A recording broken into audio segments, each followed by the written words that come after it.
Architects and interior designers का salary कितना होना चाहिए इंडिया में as per industry standards, and also आपके एक्सपीरियंस के हिसाब से आपको कितना पे मिलना चाहिए, इसके बारे में हम इस वीडियो में बात करने वाले हैं. Hi guys, this is Vaishali and welcome back to my YouTube channel.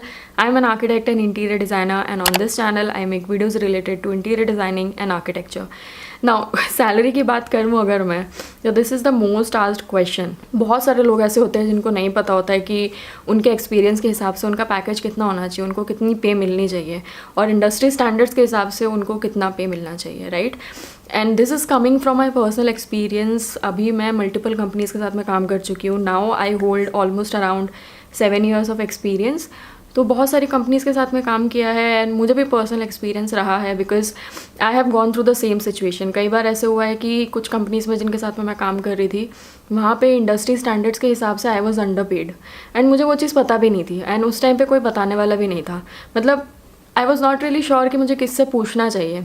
Seniors से you can ask them, but कई बार होता है कि उन लोगों को भी इतना आइडिया नहीं होता है कि यार कितना एग्जैक्टली हमको पे मिलनी चाहिए, right. I have gone through that situation, तो I don't want anybody else to go through that phase, because it's better कि आपको इसके बारे में क्लैरिटी हो.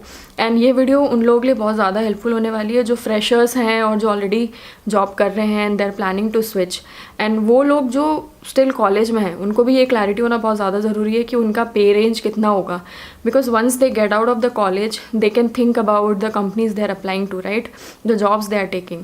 तो ये चीज़ के बारे में क्लैरिटी होना बहुत ज़्यादा इंपॉर्टेंट होता है. आपको पता होना चाहिए कि आपको कितनी पे मिलनी चाहिए. नाउ जैसे कि मैंने बताया कि I was under paid when I was working with certain companies, and this is the time when I was working in Mumbai. ना मैंने ये चीज़ नोटिस की है कि मुंबई में कंपैरेटिवली आपको कम पे करते हैं. Interior designers and architects are under paid in Mumbai. This is coming from my experience. I don't know about others, but I have faced this issue, and yeah, मतलब I can say that I was underpaid in Mumbai. So recently I'm in Bangalore. I'm working with Asian Paints right now, and उस time पे मतलब when I initially started, I used to work with private firms and private architectural firms and private interior designing firms, right. Now अभी काफ़ी ज़्यादा changes आए हैं industry में. There are lot of big companies and highest paying jobs for interior designers. उसके बारे में भी कुछ आइडिया नहीं था मुझे उस टाइम पे, बट नाउ आई नो कि कौन सी कंपनीज जो है वो ज़्यादा पे करती है, और I mean the exposure is good. काम भी काफ़ी ज़्यादा अच्छा होता है, प्रोजेक्ट्स काफ़ी ज़्यादा अच्छे होते हैं. तो if you guys want me to make a video about the highest paying jobs in interior designing in India, then let me know. I will make a video on that as well, because मुझे ये information share करने में बहुत ज़्यादा proud feel हो रहा है, because I know about all these things and I want to help you guys out as well. तो what I am going to do is मैं experience के हिसाब से आपको पे रेंज जो है वो शेयर करने वाली हूँ, जिससे आपको आइडिया लगेगा कि अगर आप 1 साल एक्सपीरियंस है तो आपकी सैलरी कितनी होनी चाहिए, आपका पे रेंज कितना होना चाहिए, पैकेज एनुअल कितना होना चाहिए. अगर आपको 2 साल एक्सपीरियंस है, 3 साल एक्सपीरियंस है, या फिर 4 से 5 साल का एक्सपीरियंस है, तो आपका सैलरी पैकेज कितना होना चाहिए. एक और चीज़ मैं यहाँ पे मेंशन करूँगी कि अगर आप इंटरव्यू दे रहे हैं, एंड इंटरव्यूअर का तो काम होता है, मतलब when negotiation is happening, they will tell you कि आपका एक्सपीरियंस इतना है, आपके स्किल्स ये है वो है, and they just try to convince you for lower package. But अगर आपको एक बार ये पे रेंज पता रहेगी ना, देन उसके बाद में you should definitely not get manipulated by the interviewer. You have to stick to your pay range what you are expecting, right. And industry standards के हिसाब से अगर आप कोई कंपनी स्विच करते हैं तो आपको मिनिमम 30% हाइक मिलना ही चाहिए. और कोई कंपनी अगर आपको 30% से कम हाइक दे रही है, then don't go for that. I mean let them come back to you, okay, but आप बिल्कुल अपना माइंडसेट चेंज मत करो, बिकॉज कई बार ऐसा होता है कि हम लोगों को जॉब की ज़्यादा ज़रूरत होती है, राइट, एंड हम लोग वो अंडरपेड वाला जॉब ले लेते हैं, which you should definitely not do. क्योंकि फ्यूचर में जाके क्या होता है ना, when you switch the company, तो आपका पे रेंज आपको उस लेवल से इंडस्ट्री स्टैंडर्ड्स के हिसाब तक जाने के लिए आपको बहुत ज़्यादा स्ट्रगल करना पड़ेगा. Let me tell you that clearly. I have face this issue. I was underpaid in Mumbai, and when I came to Bangalore, I decided that no, as per industry standards, this is what I deserve and this is the package that I should get. I'm telling you, I really did not budge from the package that I told the interviewer, and they gave me that package. This is what your mindset should be, and you should definitely consider these pay ranges and packages when you're giving an interview or when you're switching the job. So I think this video is going to be definitely really helpful for you, and मैं वो companies के बारे में भी एक video बनाने वाली हूँ. Make sure you guys wait for that video. So without wasting any further time, let's get started with the video. So I will start with the internship first. So internship का क्या होता है, एक तो academic internship होती है जो आपको कॉलेज की तरफ से करनी होती है 4 मंथ्स की, एंड उसके अलावा आप क्या कर सकते हैं, जब आप कॉलेज में आर्किटेक्चर जो है वो 5 इयर्स का कोर्स होता है, राइट, एंड इंटीरियर्स का डिप्लोमा होता है एंड 3 इयर्स का कोर्स भी होता है। तो whenever you are in college and जो आपके पास काफ़ी ज़्यादा फ्री टाइम भी होता है, राइट, तो आप क्या कर सकते हैं कि डेली आपके पास में काफ़ी टाइम होता है कॉलेज में, right. I am not gonna lie, definitely हमारे पास काफ़ी ज़्यादा टाइम होता है, even if we are having classes and everything, and हमारे पास काफ़ी सारे असाइनमेंट्स होते हैं, बट अपार्ट फ्रॉम दैट हमारे पास फिर भी काफ़ी ज़्यादा टाइम फ्री रहता है। तो उस टाइम मेरा क्या मिस्टेक था कि मैंने उस टाइम पे इंटर्नशिप कुछ भी ज्वाइन नहीं की थी when I was in college, but lot of my batchmates were doing that and they were earning also at that time. तो आप ये कर सकते हैं कि इंटर्नशिप जो है वो आप काफ़ी पहले स्टार्ट कर दो, जिससे आपको और ज़्यादा प्रैक्टिकल एक्सपीरियंस होगा, प्रैक्टिकल नॉलेज होगा, राइट। तो इंटर्नशिप में जब आप कॉलेज में और तब आप किसी फॉर्म के साथ में काम कर रहे हैं तो दे विल ईजिली पे you 5,000 to 7,000 rupees, okay. And जो एकेडमिक इंटर्नशिप होती है उसमें आपको मिनिमम 7,500 तो मिलना ही चाहिए, and in my case I was even getting paid less than that. You have to believe me, and I did my internship from Mumbai.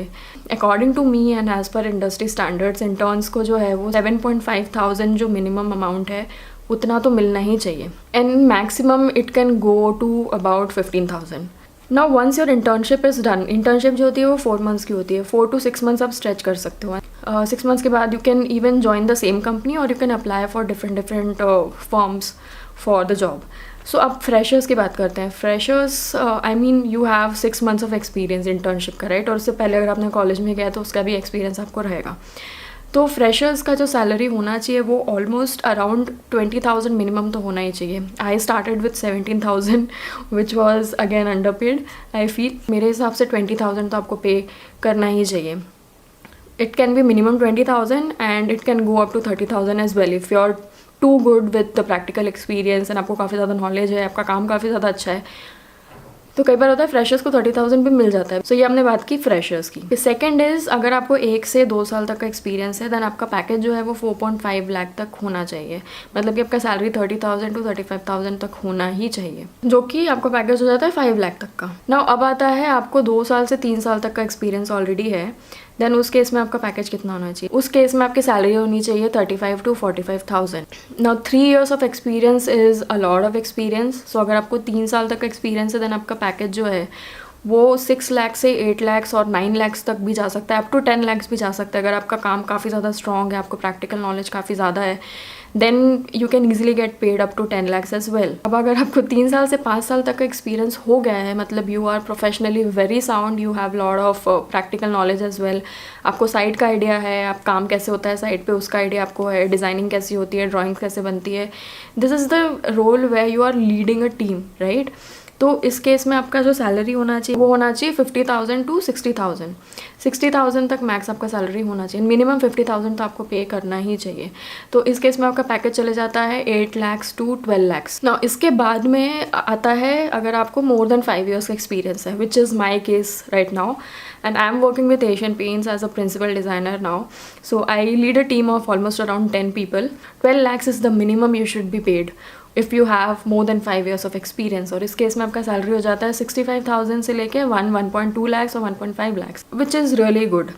I mean, I've heard people say that interior designing में इतना salary नहीं मिलता है और इतनी opportunities नहीं है, but I can easily say that now that India में काफ़ी ज़्यादा डेवलपमेंट हो रहा है एंड काफ़ी ज़्यादा इंटीरियर कंपनीज़ भी आ रही हैं, बड़ी कंपनीज़, जिसके बारे में मैं बात करने वाली हूँ अपने नेक्स्ट वीडियो में.